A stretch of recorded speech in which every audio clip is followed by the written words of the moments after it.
Right, Wicked, we're here with DJ Interviews, and I'm very privileged to welcome Tom and Juice of Evil 9.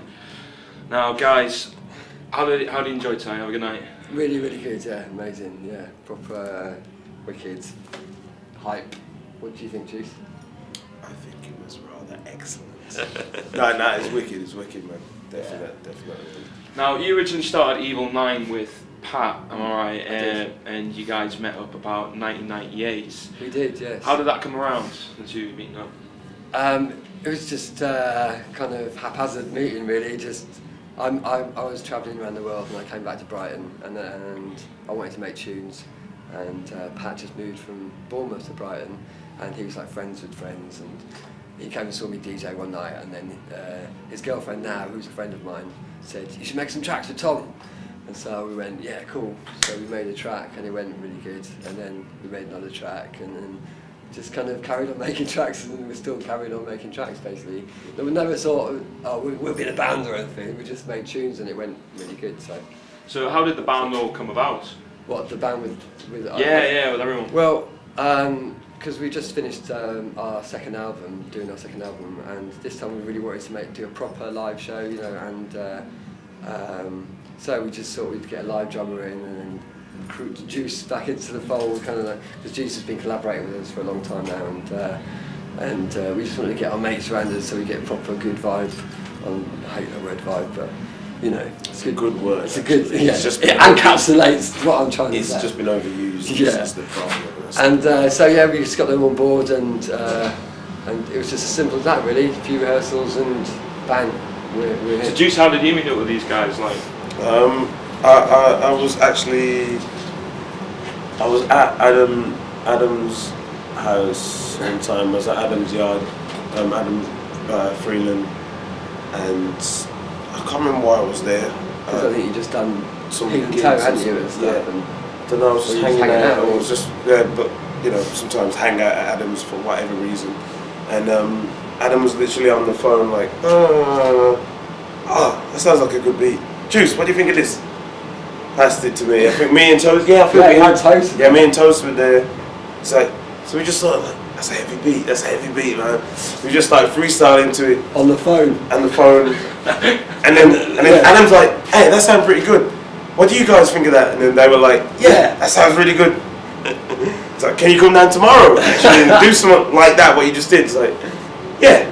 So that was So it. the next day I was in Brighton for a few days. Next day I went down and we did that. Ended up being Pearl Shot. Just went and sort of freestyle for like Few 20 hours. minutes, Yeah. an hour, Yeah. 3, Wailing down the mic. wailing, shouting, screaming. Obscenities and shit. Yeah, and that became Pearl Shot. The edited down version of that became Pearl Shot on the Yeah. first album, and it's been working with them since then on and Yeah. off. Didn't know him before that. It was only through Adam, and Adam's a pretty cool cat. So, you know. But yeah, you guys signed to Adam's label, didn't you? Marine Parade. Yeah. How did all that come around? How did you guys get to know him? But just like, it was pretty just like that, really. Just all our shit that's happened has just happened pretty easily, and so we did. When I met Pat, we made like 4 tracks, and then as soon as we got enough for like a demo, we just put it onto, recorded it onto cassette tape, yeah. And this is like 10 years ago. Even then, it was still a stupid sort of thing to do. We sent loads of cassette tapes out, and I think most people just chucked them in the bin. Isn't that right? But Adam we threw half your tape out. No, but we like, because we knew this girl who was working for Marine Parade at the time, and she was called Gemma, who's Gem, you know, the pop sort of pop sensation Gem. She was working for Marine Parade, and she went, oh, Adam will like this, and passed it on to Adam, and then Adam rang us up within a week, and we were like really into what he was doing at the time, you know, with Coastal Breaks and shit like that, and so we were like, it's Adam Freeland on the phone, you know what I mean? And obviously when we met him, we just clicked, and that was it really. That was the start of a beautiful relationship. You've just done your second album for Marine Parade. Yeah. How's that gone? Really good. I think, you know, it's taken a long time for us to do it, but I think it's been worth the wait. I think it's been faithfully received pretty much, you know. I mean, I don't know if it's as like as an immediate album for something like the dance heads like Pete Tong and other people haven't really jumped on it as much as they did the last album, but from the general public and the feedback we've been getting back, and other avenues like The Guardian and what have you all really loved it. So. Yeah. Did you have many influences towards doing that album? Who? Like, did you have lots of influence? Yeah, I mean, we just. Rowdy Piper. Yeah. Yeah, well, it's called They Live after the film, the John Carpenter film, They Live, with Rowdy Piper. And sounded like a joke, right? but it's true, yeah, it's true.